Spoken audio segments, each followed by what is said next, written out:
संवाद संतोष या पॉडकास्टच्या माध्यमातून आज आपल्या सगळ्याचा जिव्हाळ्याचा विषय म्हणजे वास्तुशास्त्र या विषयाला. आपण ज्यावेळेला मनुष्य म्हणून जन्माला येतो त्यावेळेला सगळ्यात महत्वाचं असतं काय की आपल्याला समाधान हवं असतं आणि जे समाधान त्याला अजून इतर गोष्टींचा विचार करण्यासाठी वाव देणारं असतं.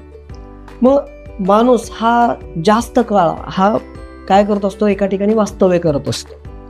मग तो जिथं वास्तव्य करतो ना त्या वास्तव्याचं ठिकाणाचं वातावरण जर चांगलं असेल तर त्याला मानसिक शांती मिळते आणि ही मानसिक शांती त्याला अजून विचार करण्यासाठी प्रोत्साहन देत असते. अच्छा. मग त्या दृष्टिकोनातून तो जिथं राहतो तर तिथली रचना ही सभोवतालच्या वातावरणाशी जर मिळतीजुळती असेल तर तिथं आपोआपच एक पॉझिटिव्ह वातावरण तयार होतं की ज्यामुळं त्याला तिथं छान वाटतं आणि त्याच्या डोक्यामध्ये जेवढे विचार आहेत त्या विचारांनुसार तो काय करतो, कृती करतो.